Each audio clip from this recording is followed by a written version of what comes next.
कार्तिक मास कृष्ण पक्ष की एकादशी का महत्व। तो हेलो दोस्तों, कैसे हैं आप सभी। आशा करती हूँ कि आप सभी कुशल मंगल होंगे। तो आस्था ज्ञान शिक्षक चैनल में आपका स्वागत है। तो मित्रों, आज मैं आपको सुनाने जा रही हूँ कार्तिक मास कृष्ण पक्ष की एकादशी का महत्व क्या होता है। तो जानते हैं आज की इस वीडियो में। युधिष्ठिर ने पूछा, जनार्दन, मुझ पर आपका स्नेह है, अतः कृपा करके बताइए,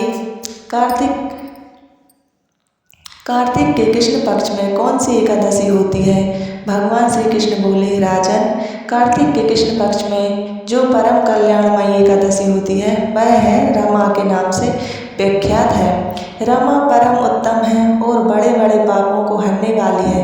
पूर्व काल में मुचुकुंद नाम से विख्यात एक राजा हो चुके हैं, जो भगवान श्री विष्णु के भक्त और सत्य प्रतिज्ञ थे, निष्कपट थे।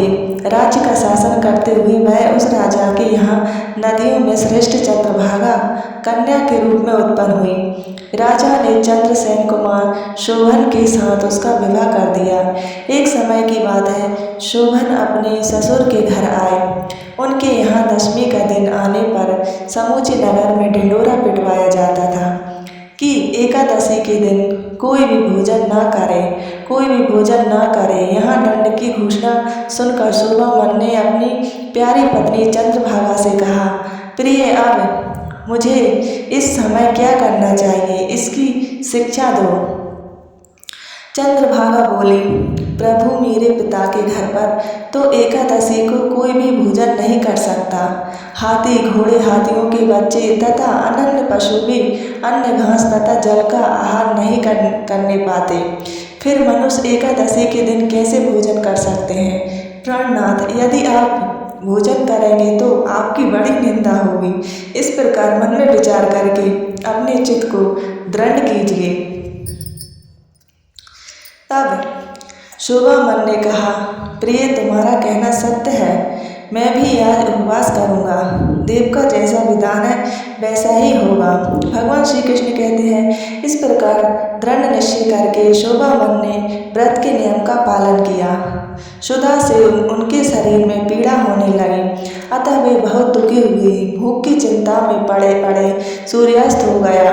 रात्रि आई तो हरि पूजा परायण तथा जागरण में आसक्त वैष्णव मनुष्यों का हर्ष बढ़ाने वाली थी, परंतु वही रात्रि शोभन के लिए अत्यंत दुखदायिनी हुई। सूर्योदय होते होते उनका प्राणांत हो गया। राजा मुचुकुंद ने रजोचित काष्ठों से शोभन का दह संस्कार कराया। चंद्रभागा पति का परलोक के कर्म करके पिता के ही घर पर रहने लगी। नृपश्रेष्ठ रमा नामक एकादशी के व्रत के प्रभाव से शोभन मंदराचल के शिखर पर बसे हुए परम रमणीय देवपुर को प्राप्त हुआ। महाशोभन द्वितीय कुबेर की भांति शोभा पाने लगा। राजा मुचुकुंद के नगर में शोभा शर्मा नाम से विख्यात एक ब्राह्मण रहते थे। वे तीर्थ यात्रा के प्रसंग से घूमते हुए कभी मंदराचल पर्वत पर आए। वहाँ उन्हें शोभन दिखाई दिए। राजा के दामाद को पहचान कर वे उनके समीप गए। शोभन भी उस समय द्विज श्रेष्ठ सोम शर्मा को आया जा शीघ्र ही आसन से उठकर खड़े हो गए, उन्हें प्रणाम किया। फिर क्रमशः अपने सब सुर राजा मुचुकुंदा का प्रिय पत्नी चंद्रभागा तथा समस्त नगर का कुशल समाचार पूछा। सोम शर्मा ने कहा, राजन, वहाँ सबकी कुशल है। यहाँ तो अद्भुत आश्चर्य की बात है। ऐसा सुंदर और विचित्र नगर तो कहीं किसी ने भी नहीं देखा होगा। बताओ तो सही, तुम्हें इस नगर की प्राप्ति कैसे हुई। शोभन बोले, द्विजेंद्र कार्तिक के कृष्ण पक्ष में जो रमा नाम की एकादशी होती है, उसी का व्रत करने से मुझे ऐसे नगर की प्राप्ति हुई है। ब्राह्मण, मैंने श्रद्धाहीन होकर इस उत्तम व्रत का अनुष्ठान किया था, इसलिए मैं ऐसा मानता हूँ कि यह नगर सदा स्थिर रहने वाला नहीं है। आप मुचुकुंद की सुंदरी कन्या चंद्रभागा से यह सारा वृत्तांत कहिएगा। शोभन की बात सुनकर सोम शर्मा ब्राह्मण मुचुकुंदपुर में गए और वहाँ चंद्रभागा के सामने उन्होंने सारा वृत्तांत कह सुनाया। सोम शर्मा बोले, शुंभे, मैंने तुम्हारे पति को प्रत्यक्ष देखा है तथा कोई के समान उनके दुर्दर्श नगर का भी अवलोकन किया है। वे उसे अस्थिर बतलाते हैं, तुम उसको स्थिर बनाओ। चंद्रभागा ने कहा, ब्रह्माशय, मेरे मन में पति के दर्शन की लालसा लगी हुई है। आप मुझे वहाँ ले चलिए, मैं अपने व्रत के पुण्य से उस नगर को स्थिर बनाऊंगी। भगवान श्री कृष्ण कहते हैं, राजन, चंद्रभागा की बात सुनकर सोमशर्मा उसे साथ ले मद्राचल पर्वत के निकट वामदेव मुनि की आश्रम पर गए। वहाँ ऋषि के मन की शक्ति तथा एकादशी सेवन के प्रभाव से चंद्रभागा का शरीर दिव्य हो गया तथा उसने दिव्य गति प्राप्त कर ली। इसके बाद वह पति के समीप गई। उस समय उसके नेत्र हर्षोल्लास से खिल रहे थे। अपनी प्रिय पत्नी को आई देख शोभन को बड़ी प्रसन्नता हुई।